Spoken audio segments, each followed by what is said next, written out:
Anyway, we're really excited about this salon, and we're delighted to have two amazing archaeologists with us today from the University of Salford, both who have had very rich careers as archaeologists,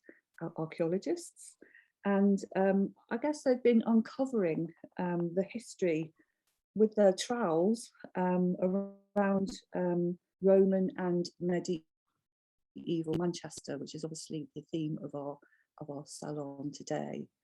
Anyway, I'm not going to harp on for much longer, and I am delighted to have our guests that are here with us today. So I'm going to hand over first to Ian Miller, and then after that we will go over to Dr. Michael Nevell. Thank you both for joining us today, and take it away, as they say. Thank you very much. Okay, good afternoon, everyone. Hopefully I've shared my screen with people, so I'm hoping people can see that. Somebody shout if they can't. So I was going to give a very rough introduction, very quick introduction to Roman Manchester. I mean, well, as you'll all be very, very, very aware, Manchester is, Manchester is really, really, really particularly famous as the world's first industrial city. There we go. Sorry, I'm not used to Zoom. Yeah, and Manchester's the world's first industrial city, and it really boasts an associated townscape that really is of international repute in terms of its industrial heritage. But we mustn't forget that Roman's rich history goes back to at least the 1st century AD, and really has this fascinating Roman heritage that some people might not actually be fully aware of. This is very much focused on the site of the Roman fort in Manchester, which lies beneath the 18th and 19th century transport hub at Castlefield, where there are some really visible signs of this important chapter in Manchester's history. So I think as a starter, I just want to point out where did Manchester figure in the Roman landscape? And we do know a little bit about Roman Britain, or rather Britannia, perhaps I should say, from Roman documents. In particular, one that is particularly important is an early 3rd century document known as the Antonine Itinerary, which essentially is a Roman road atlas, which describes the main Roman roads across the country in the 3rd century, and names the main settlements along its route. Now, these settlements are all written in Latin, and we don't know where they all are, but we do know from inscriptions and discoveries through archaeological work that Manchester, Roman Manchester, was known as Mamucium, and we know that this lay on the main road between Ravenglass up on the Cumbrian coast right down to Whitchurch in Shropshire. That was known as Iter X, and this map on the left, this shows the route of Iter X and its position in Manchester. It's possibly one of the most difficult roads to put together because the settlements that are named along it, 7 settlements, don't actually make a lot of sense the way they're laid out. But we do know that Manchester was on this road. What the Antonine Itinerary doesn't show, or isn't immediately obvious, is that Manchester was very much a hub of the Roman road network, just as it continued to be in the 18th century canal system and the 19th century railroad network. And we can see the fact that Roman Manchester was this hub on the drawing on the right, which shows some of the Roman roads in our region in the northwest. So hopefully what you can see there is Manchester with these 5 roads emanating from the Roman fort at Castlefield. So we had this Roman road heading off to Wigan to the northwest, the Roman fort at Ribchester to the north, main road to Castleshaw and York, heading off over the Pennines to the northeast, Chester and Northwich to the south, and Buxton to the southeast. So really, just from that map, we can see that Manchester really was a key location or during the Roman period. So what do we know about Roman, about this town? Well, the settlement was very Roman fort, and this was built on a low hill overlooking the confluence of the rivers Medlock and the Irwell in what is now known as Castlefield. So this really will have been a very strategic location with a fording point across the River Medlock, just right by the gate of the fort. We do know from archaeological work that the first fort was established here in about AD 79, and that would have been made of turf and timber, very typical for late 1st century Roman forts in our region. And this was probably built to guard the main Transpennine highway that linked those legionary fortresses at Chester and York. The fort saw several phases of rebuilding before it was eventually abandoned in around AD 400. Outside the fort, a civilian settlement known as the Vicus grew up, and this was clustered around several roads leading out to the North Gate, really along the side of modern Dean's Gate today. And we can see that on the plan on the left there. Now, this plan was actually produced in about 1900 by a gentleman called Charles Roeder, who did a lot of work, a lot of study of Roman Manchester and really started piecing things together. So, as we understand it, the Roman settlement may have had a population of about 2,000 people at its prime, but it did begin to decline in the first half of the 3rd century, and this population did seem to dwindle a little. We do know the settlement was very cosmopolitan, just like modern Manchester, with military units stationed here, drawn from various parts of the Roman Empire, including Portugal, North Germany, Holland, Austria, and Hungary, and they will have been living alongside native Britons. It was really on the back of Roeder's study in Castlefield in 1900 that the painting on the right was produced, which is a sort of reconstruction of the Roman fort. And I'm sure there's a lot of artistic license involved in this reconstruction, but hopefully it gives you a bit of a flavour of the size of the fort. And it's really strategic location overlooking that important river crossing across the Medlock and the Irwell. Okay, so now trying to place that into the modern landscape, I've used this from an aerial photograph that was taken in the 1980s. So hopefully you can see this white dotted line that marks out the position of the Roman fort. And as you can see, that area has been really heavily developed in the 18th and 19th century as Manchester expanded at such a rapid rate in such a fantastic industrial city. So you might also be able to see just to the below the dotted line of the fort, there's another sort of rectangular area marked out in white here. Now that marks the site of one of the largest and earliest major archaeological excavations carried out in the 1970s that really started to uncover some of the remains of the Roman settlement and parts of the Roman fort. Now, this enabled, really on the back of this work, this has enabled some reconstruction of the Roman fort to be carried out. And this is what we can see today in Castlefield if we walk around. So the main bits that have been reconstructed are the western defences, you can see in the 2 images on the right, the big wall, and then the foundations just beneath the wall are the foundations of the Roman granary, which will have been an incredibly important building within the Roman fort, as this will have housed basically the food source, all the grain for the fed the military. Yeah, and down on the bottom left is the reconstructed north gate to the Roman fort. So this will have been the main entrance into the fort from the road heading northwards out. So the excavations in the 1970s, these have really followed on from a series of remarkable finds that have been discovered in Manchester over the centuries, and I've marked out just the location of some of these on plan here.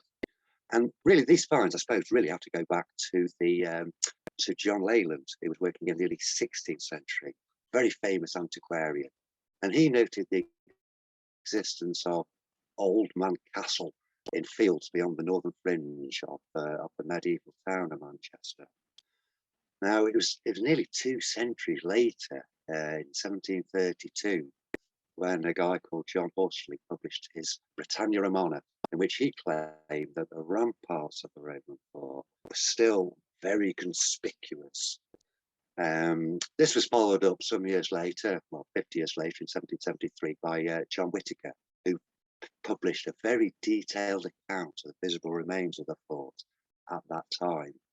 And he described sections of the ramparts of the fort standing to a height of more than 2 yards, with a wall in all its original condition below. Whitaker also concluded that the associated settlement, or vicus, covered an area of about 12 hectares, mainly to the north of the fort. And we can see that shaded in a bit of sort of a light pink colour on that plan. So what are these really important finds that come to light? Well, amongst those, I think probably the most famous ones are some altars and some inscribed stones. So one of the most, well, I was going to say one of the most important altars, but the first altar that was found was discovered in 1612. And that's the image shown in the left, which was an altar dedicated to Fortuna Conserva. And it was discovered beneath the root of an oak tree at Knott Mill in 1612. We're not precisely sure of the exact location, but it would have been very, very, very close to what is now Deansgate Railway Station, or Knott Mill Station, as it used to be known. That isn't the only altar. We see another altar that's been discovered in antiquity, in the middle at the bottom. And we've also found these other work stones, the top one being a depiction of Mithras, one of the Roman gods, and this fascinating Roman sculpted stone head that was discovered in Hume, which again do testify to this remarkable Roman presence and settlement in the 2nd and 3rd centuries. They're not all ancient discoveries, though, and archaeological work has been going on since the 1970s. One of the key excavations is shown here that was carried out a good few years ago on Barton Street, which is just off Deansgate. And this uncovered the remains of timber buildings and what appears to have been a small Roman temple with some, well, incredibly important artifacts is shown there on the left, which are probably votive offerings, and there's probably associated with ritual practice, etc., inside this temple. A little bit more recently, in 2008, maybe some of you have seen this because it did make the national press, was discovery of this really remarkable Roman altar that was discovered during an archaeological excavation just off Chester Road in advance of major development.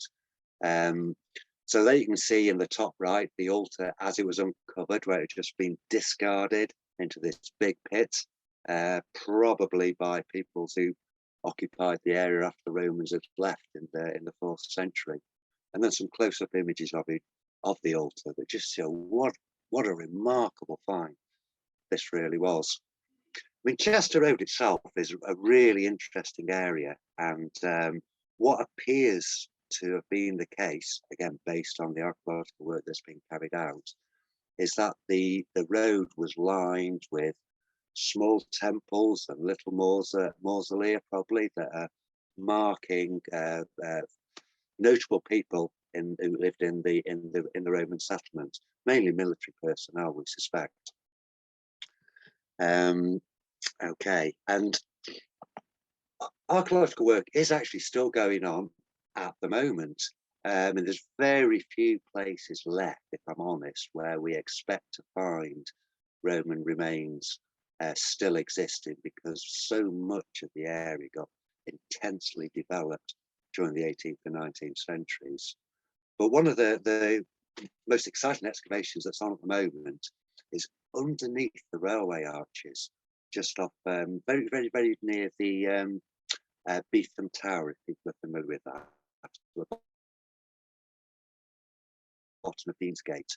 And we're fortunate in this area because it's so heavily built up with the railway viaducts, and that has actually protected the archaeology underneath the arches, because it was spared from this intensive development in the late 19th century. And that's where one of our current excavations is ongoing.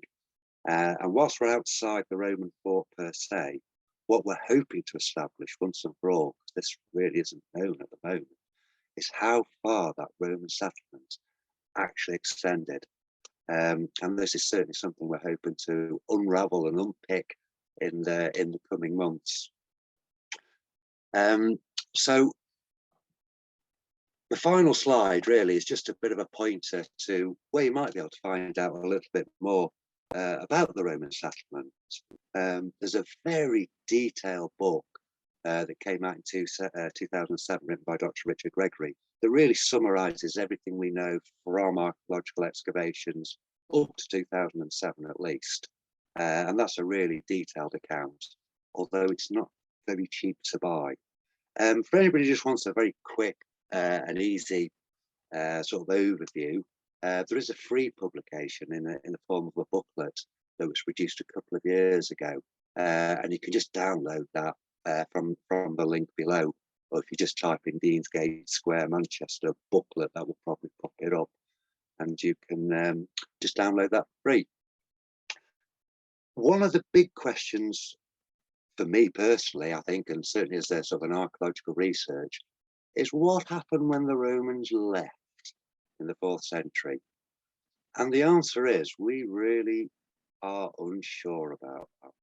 And the Dark Ages is a term that's used to apply to that period between the 4th century and the Norman conquest of 1066. And it's, really in some respects, it's called the Dark Ages because we really are in the dark about what happened. And in some respects, certainly in terms of Manchester, we're not entirely clear of all the facts about what life in medieval Manchester was like. But what we do know is all in Dr. Mike's head. I'm sure he's be very pleased to share that with you right now. If I could perhaps pass over to Mike. Awesome segue there, Ian. Yes. It is, that's brilliant. So yes, there is my task is to pick up where Ian left off with early medieval Manchester, and the way I'm going to approach this is I've got a few slides that cover the major archaeological sites and the standing buildings from the later medieval period in Manchester and in some surrounding areas that are relevant to the context of medieval Manchester. And one of the big changes that we get in medieval Manchester is that the focus of the settlement moves northwards. It moves to the top end of Deansgate, and there's a big puzzle. There remains a big puzzle as to when that happened. So we know that the Roman fort was abandoned in the early 5th century AD. There is a small amount of archaeological evidence in Castlefield in terms of coin hoards from the 6th and 7th, I think, into the 8th centuries AD that shows some kind of activity by the early Saxon communities in this area. And we know that the northern wall of the Roman fort collapses perhaps a few centuries after the fort is abandoned, the Roman army has left. What we're not clear on is what happens to move Manchester to the medieval core that is around the cathedral and Chetham's College of Music, which you can see there. There's probably the best preserved late medieval building in Manchester. Now, I know the cathedral is next door, and that's originally the parish church of St. Michael's, which is mentioned indirectly in the Domesday Survey of 1086. That's heavily altered, although the nave is largely 15th century and broadly the same period as Chetham's College here. Why it moved to that northern end of Deansgate? Open to question. We think Manchester was refortified as an Anglo-Saxon burh sometime in the 910s as part of the Saxon reconquest of northern England from the Danelaw and the Vikings. That might be the context at which to do it. In the last 40 years, there's been a huge amount of archaeological research in and around the city, picking up medieval deposits. I'm just going to quickly show you some of what I think are some of the more important sites that have been looked at in that last 40-year period. You can see some of them listed on the right-hand side of this slide. But I'm going to start off with, there are a number of excavations in the centre of Manchester that have recovered medieval deposits. And as I said, that core, the medieval core, is around the cathedral and Chetham's, and an area known as Hanging Ditch, which is a rather mysterious periglacial feature that gets reused for some kind of boundary marker or defensive alignment by the 12th century, if not earlier. I suppose the cathedral and Chetham's College are the honeypot sites for anybody looking at medieval Manchester and wanting to look at above ground remains. These days, both are increasingly towered over by the urban sprawl of Manchester and inner city Salford that's occurred in the 21st century. So you can see in this view here, there's one of those tower blocks being built in the backgrounds.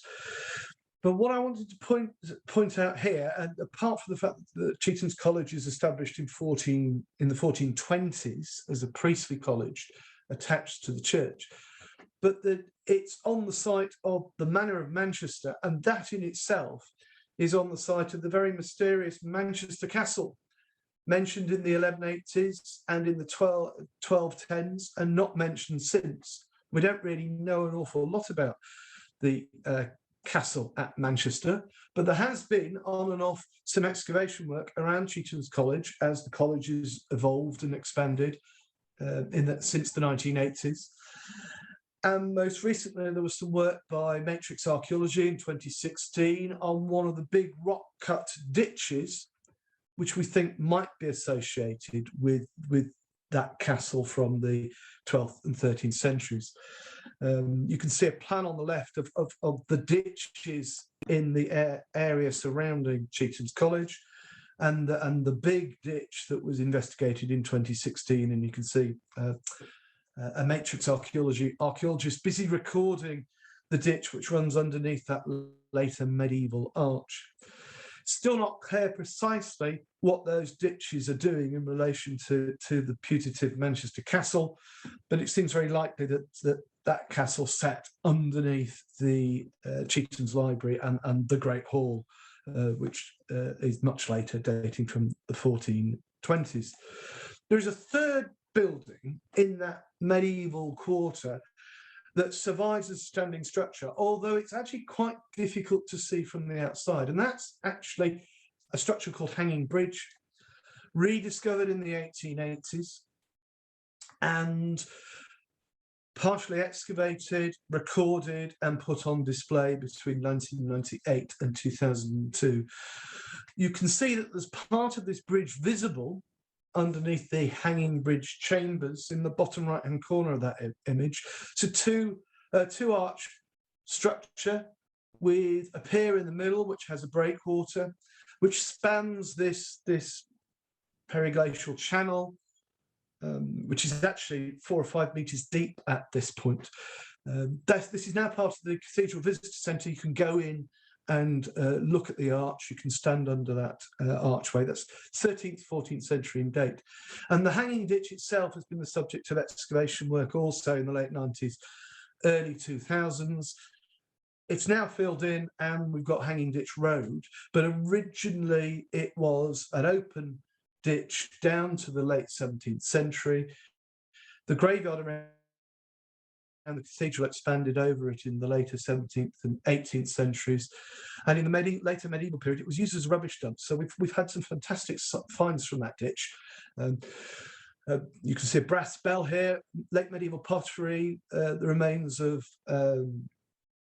a dog skull in there, as well as plenty of leatherwork. Leatherworking appears to have been a big part of the Manchester economy. And rather like in the Roman period, medieval Manchester was a regional hub. It was a regional market hub. In the later medieval period, it was a woolen town, and there was one of the tax assessors based in Manchester from the early Tudor period, raising taxes on woolen cloth. And there's a period in the later medieval period, 15th, early 16th century, when Manchester is actually quite prosperous, and that's that investment, it goes into lots of medieval buildings along Market Street, along the top end of Deansgate, and in the area known as the Shambles, where we have one timber frame building of the 16th century surviving, which is the Old Wellington pub, now moved next to the cathedral. Manchester itself in the later medieval period has a market by the 1220s and is a chartered borough by the 1280s, and you can still see some of the Burgage Street pattern along Hanging Ditch relating to that period when it was a chartered borough, although by the 16th century the chartered borough had fallen into disuse. Now, I mentioned that period of wealth and prosperity in the later medieval period that brought about the construction of lots of timber frame buildings in the town, but we can also see that in the landscape, the hinterland of Manchester, there's quite a number of very important late medieval timbered halls, many of which are still surviving, despite attempts to burn them down. This is Wythenshawe Hall, which had an arson attack in 2016, which severely damaged the building. Fortunately, a conservation and repair programme since then has enabled us to go in and record that building and thrown a lot more light on the early phases of construction on that structure, which we know that standing structure goes back to about 1500, so right at the end of the late medieval period. Other halls have not been so lucky, but we have had a chance to excavate them, including Moston Hall in northern Manchester, which the I Dig Moston and the Dig Manchester project investigated between 2003 and 2005 as a community project. That hall goes back to the 12th and 13th centuries. There was a courtyard in front of it. The hall itself was demolished in the early 20th century. You can see on that photograph in the top right corner, it's partially timber framed. There also happens to be an earlier prehistoric element to this site, which sits on a small promontory, and that promontory is cut off by a prehistoric ditch. So this is a site reusing something much, much earlier. For me, one of the big surprises in recovering Manchester's medieval archaeology over the last 40 years has been the recognition that we have industry outside the city. Now, there's plenty of archaeologists researching medieval industry up in the hills above Manchester to the north, at Holcombe Moor, for instance, or in the hills above Oldham and Staley Bridge. But this example here is actually from the border of the city, the southern border of the city, with Trafford on the Hale Barnes Wythenshawe border, where we discovered in 2003 ironworking, an iron furnace, and those are the remains you can see here. A small late medieval iron furnace. Presumably they're quarrying iron ore nodules from the clays locally to make a bloom of iron on a seasonal basis, and there's evidence from radiocarbon dating that that's 13th and 14th century in activity. I said I'd look at sites around Manchester to give it a bit more context. We've started to do that with some of the rural sites to the north at Moston Hall, to the south at Wythenshawe Hall, and that ironworking site at White Car Lane. There is a number of late medieval towns around Manchester, the most important of which is Salford, late medieval Salford, which was a royal borough. And over the last 20 years, the city centre of Salford has been redeveloped, and pretty much the whole of the medieval town has been affected by that redevelopment, which has given us a chance to excavate the medieval town along Chapel Street and Greengate. You can see some excavations taking place here. Understandably, there's an awful lot of industrial archaeology from the 18th and 19th centuries in this area, but beneath that, there are fragmentary remains of late medieval property boundaries. There's one running through the middle of this picture here, which is actually the western boundary ditch for the late medieval town. It actually runs underneath the barrow. You can see in the middle of the shot there, heading off into the distance. So we have been able to recover quite a bit about late medieval Salford. There are still excavations going on in the centre of Salford, which are revealing more about that. And in many ways, we know far more about late medieval Salford from the below ground evidence than we do for Manchester, because of all the redevelopment that's gone on in the last 20 years. And that material is now starting to be published. We've also looked at some of the other halls around Manchester outside of the borough boundary, so the city boundary. So this, for instance, is Ordsall Hall, which has seen a major series of excavations and survey work since 1979. Most recently in 2012, when the hall was completely restored, that allowed us to take tree ring samples from the surviving hall, which shows that part of the hall dates back to the mid-14th century. But we've also been able to excavate around this hall, which originally sat within a watery moated enclosure. And there's a lost wing here, for instance, which we investigated in the 1990s. Another late medieval site, which is very typical of the smaller scale halls that we get in the surrounding area of Manchester, particularly in the lowlands, is Monk's Hall, another site in Salford, but this time over in Eccles. It's a timber frame building of the mid-16th century, but on the site of a late medieval grange on land owned by one of the many monasteries that had owned estates up and down the north of England and around Manchester. And that's this is a rare opportunity to look at a late medieval grange that then gets reworked in the Tudor period. Sadly, this is a site under severe threat. Again, we had arson on this site in 2012, 2013, which has severely damaged it.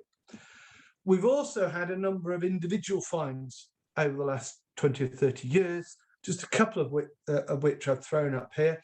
A late Saxon ring was found by a metal detectorist in the fields around the village of Warburton to the west of Altrincham about 15 years ago. It's one of the very few pieces of early medieval metalwork that we have from the region in more recent times. And then the big lump of stone on the right-hand side is one arm of a wheel cross of about the 10th, 11th centuries, found in the 1990s, close to the site of Prestwich Parish Church that you can see there, confirming this is a pre-conquest church site, even though the church itself is not recorded before the 12th century.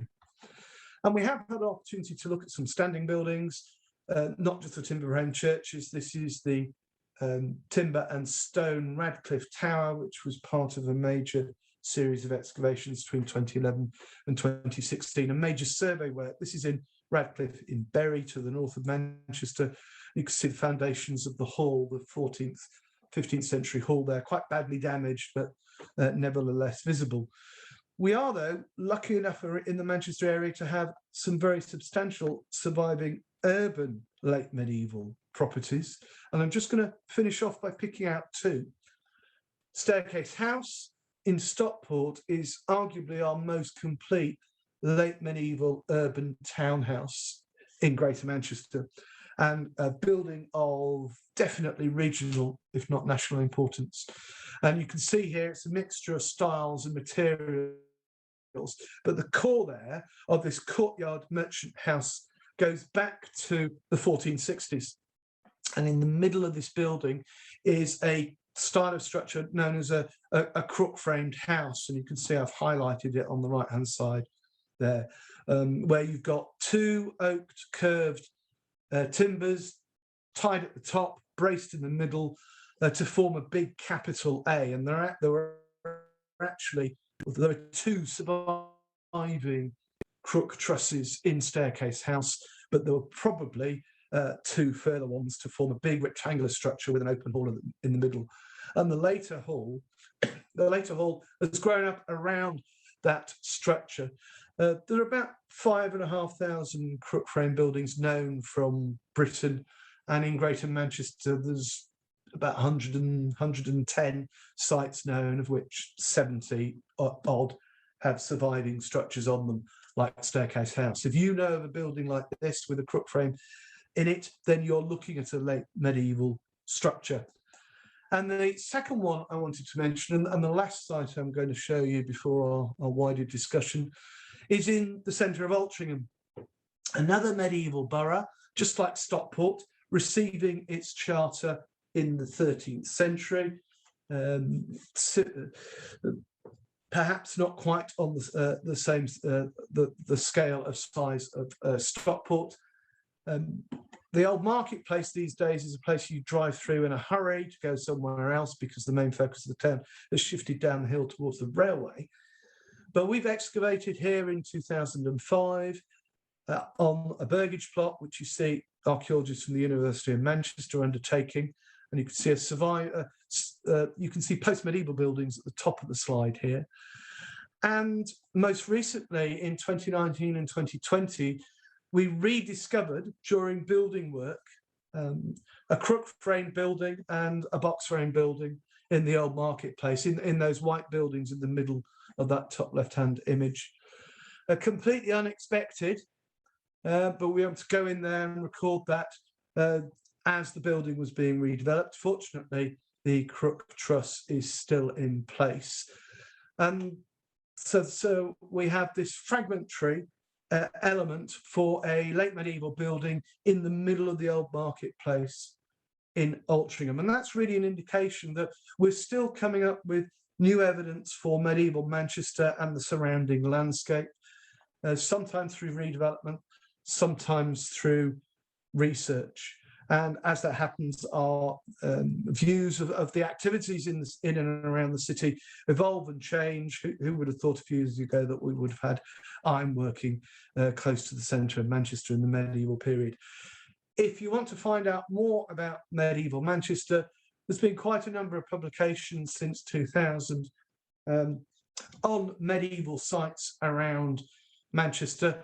Ian mentioned the Greater Manchester Past Revealed series, and there are 3 examples here for Salford Greengate, Timpley Old Hall in Altrincham, and Radcliffe Tower in Bury, which you can all download as PDFs from the Dig Greater Manchester website. And then other sites which we've investigated are also on here, and there may even be, shameless plug, 1 or 2 books that I might have penned as well.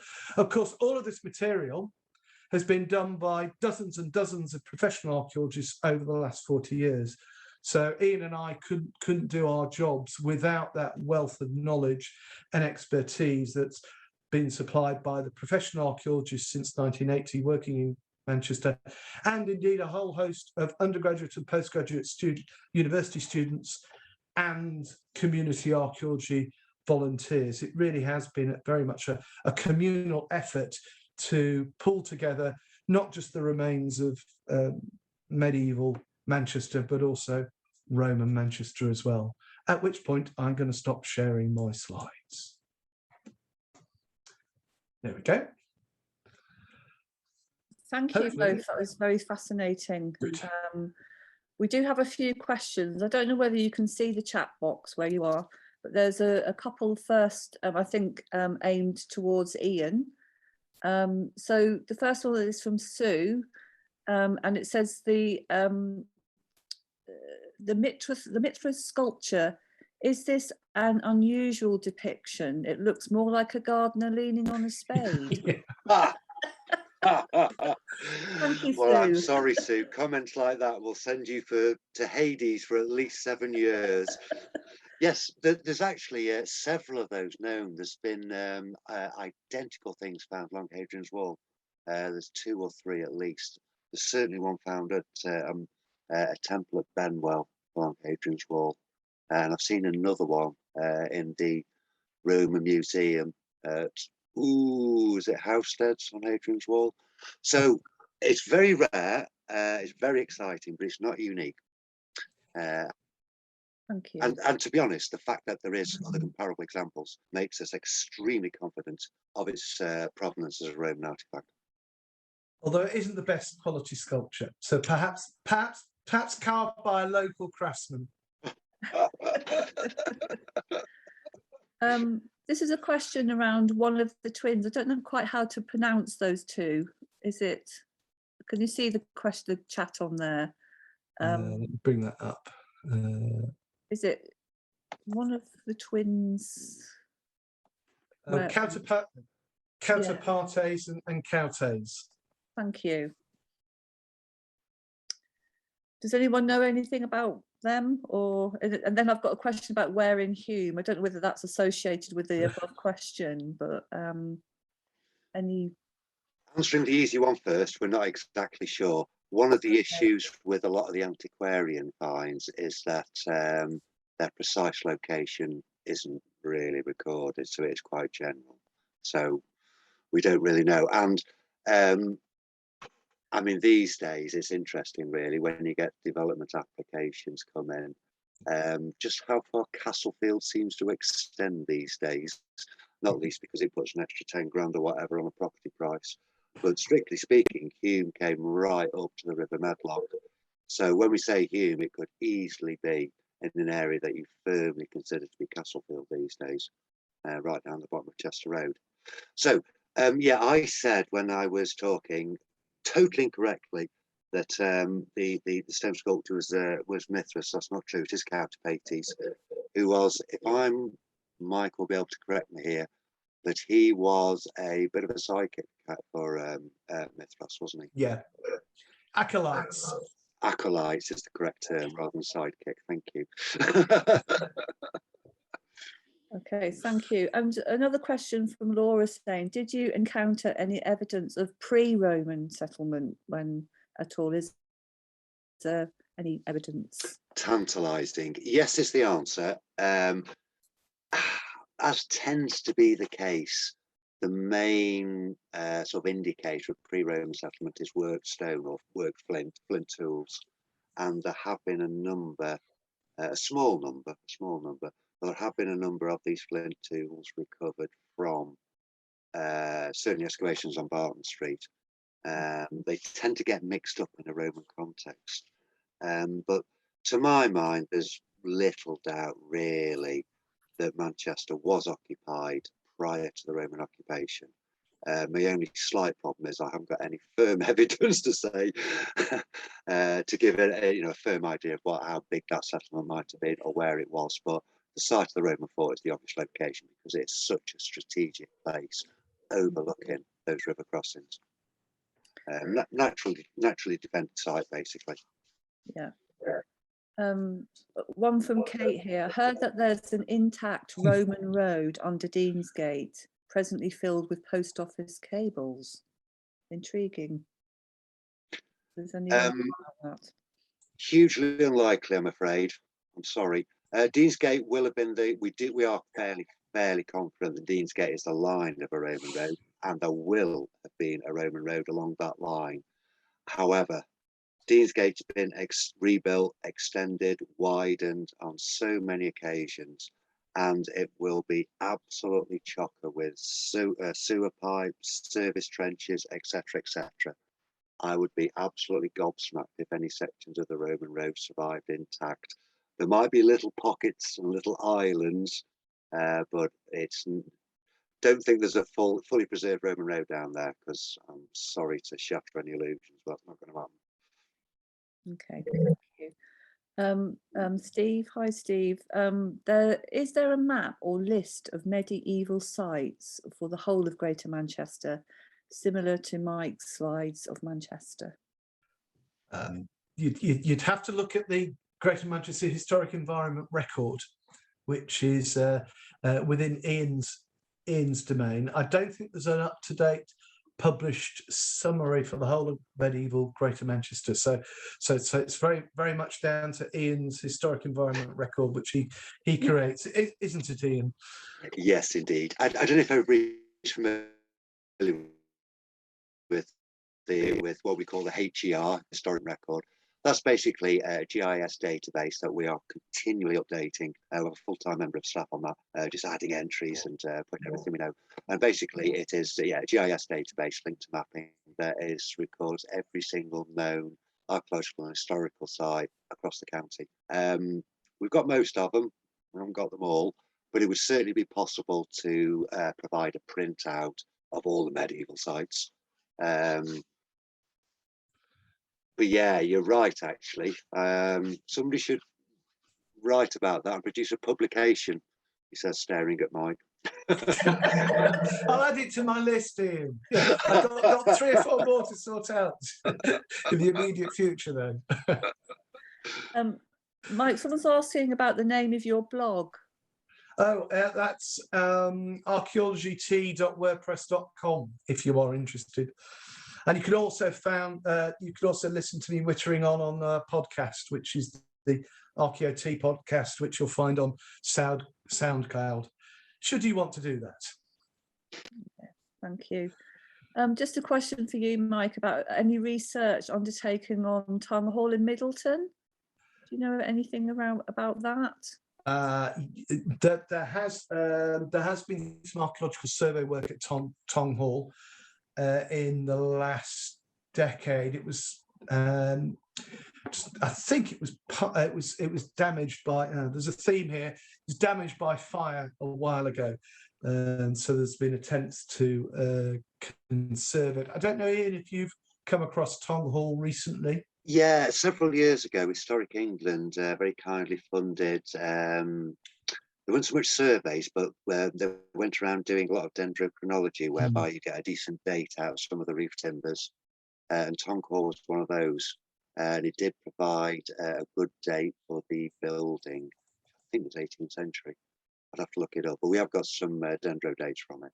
I don't think much else has been done there. There's a question. We've got a viewer in today from America in the room who's saying, I mean, we talk about fire quite a lot. What do you think has spurred on the arson attacks on these lovely buildings and important historical buildings? Gosh, that's a massive question, that. It's very difficult to say. It's not just the medieval buildings of the 3 medieval buildings I've highlighted there. We've had quite a lot of fire attacks on industrial buildings in the last decade. We're looking at more than I think 50 examples of fire setting in buildings in the last decade. Some of it is because some of these buildings are not occupied, and therefore you get people breaking in for shelter or amusement. But it is actually harder to understand why you would break into a building that is in use. And I'm thinking here of Wythenshawe Hall, which was an arson attack for seemingly entirely for fun. So it is beyond comprehension in a lot of cases. Yeah, the guy, there was a guy, a young man was apprehended for the Wythenshawe attack. He'd actually got a history of arson. I mean, it was a bit of a mental problem, basically. Okay. But yeah, it's very frustrating. It is very frustrating, particularly with the industrial buildings, as Mike says. Okay, thank you. So Laura wants to know, what's the majority of the finds in Manchester, and is it ceramics or other objects, artifacts? Generally speaking, Laura, on an archaeological site. Yeah. Sorry, No. on an archaeological site, generally speaking, ceramics is the type of find you find the most, because pottery is indestructible. Thankfully, it always survives. It's like organic material, like animal bones or leather objects or wooden objects. They degrade away, particularly in Manchester, actually, because we do tend to have quite acidic soils.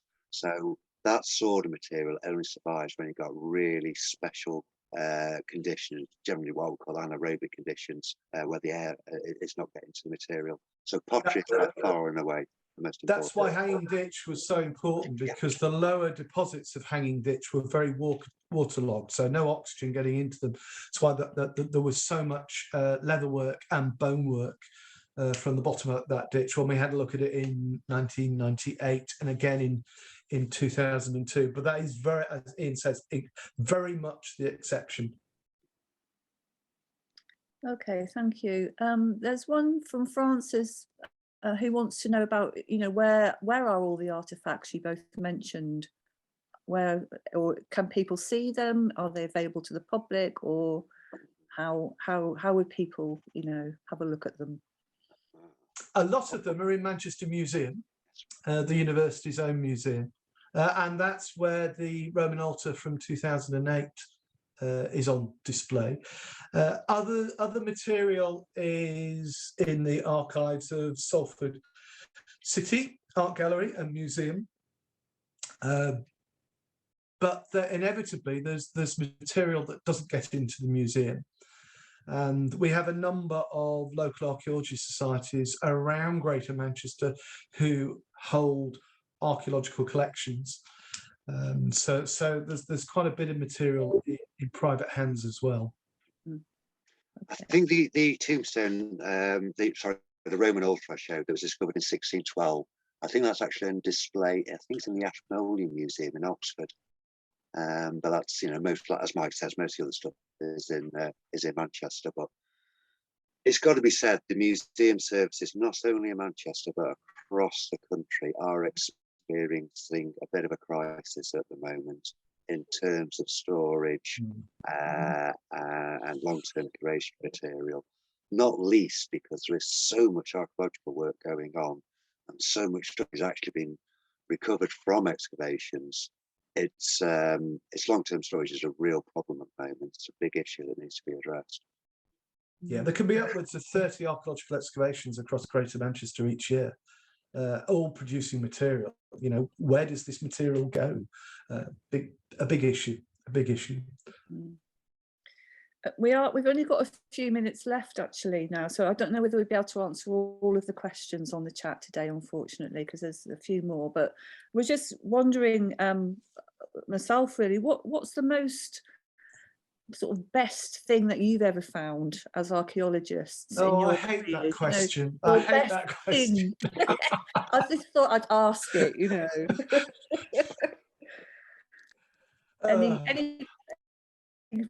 Anything, or I mean, there might be a few, it's just what's really kind of floated your boat as such throughout your own careers. Oh gosh, Ian, do you want to? It's going to be industrial sites for me, I'm afraid, because they tend to be a lot more intact in Greater Manchester, and to me, I just find them quite powerful, really, being somewhere where uncovering something and standing in a place where somebody had worked and almost lived, perhaps in the 18th century, operating, pioneering some groundbreaking machinery. To me, that just gives me a bit of a buzz. I do get overexcited when faced with a previously unrecorded archite late 18th century water-powered textile mill, for instance. But in terms of objects, stuff that stands out for me, well, keeping the Roman theme, when I was at Manchester University, I ran a team of archaeologists as part of an archaeology unit there, and we did discover a cavalry tombstone in the cemetery at Roman Lancaster. Very nearly didn't discover it because it was upside down in the trench, and from the back it was very roughly cut and it just looked like a random piece of rubble. It wasn't until it was flipped over by a yellow trowel, otherwise known as a JCB, that we discovered it was a cavalry tombstone. That's amongst the more extraordinary things I've been involved with down the years in terms of discovery. We had exactly the same situation at an excavation at Lowborough Bridge in the T-Bay Gorge, where we excavated a Roman cemetery. We completed the excavation, and for the 6 weeks duration, the site team had been sitting on this low sandstone boulder, we thought, and we just ignored it. Half the site had decamped at the end of the excavation. There were several people waiting on site for a lift home. said, oh, let's turn this rock over. And yes, on the other side, it was an inscribed Roman tombstone. Unbelievable. I did notice one quick question in the chat that asked about conservators. Yes, we do. If we do find any organic material, things like Mike was talking about, leather objects, wooden objects, they will all get sent off on conservation to a professional conservator. Personally, I always contact somebody called Karen Barker, who works for or used to work for the Bowes Museum, and she's absolutely excellent. We send her this really, well, very, very grubby 1-inch diameter piece of metal, saying, do you know what this is, Karen? And she'll send it back 2 weeks later, totally cleaned up and very, very, very clearly a Roman coin or something like that. And once it's conserved, you know, it's good for life, basically. It won't degrade any further. So yes, conservation is very important. It's just finding the objects to conserve that's the challenge. Well, thank you so much, Michael and Ian, for your presentations today, and thank you, audience, for your questions. I'm sorry we can't get through all of them, but just to say again that this will be recorded so you can watch again, which is Janine will put it on our YouTube channel in a couple of weeks when we've managed to you know, edit it down a little bit.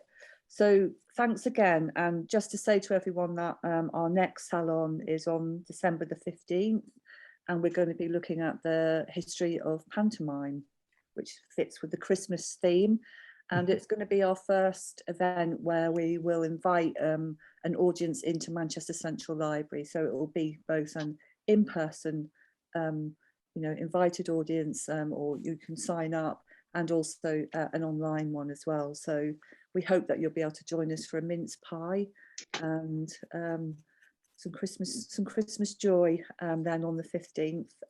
But I just wanted to say thanks to Janine as well for pulling the talk together and bringing Ian and Mike to our attention. A most fascinating talk, and thank you very much for your time today. We do like to keep to time, and it's just after 1 o'clock, 2 o'clock even. So again, thank you so much everyone online for joining us today. It's been a pleasure to have you along with us whilst we've been listening to the fascinating history of Roman and medieval Manchester. So thank you very much. Thank you. Bye-bye. Bye.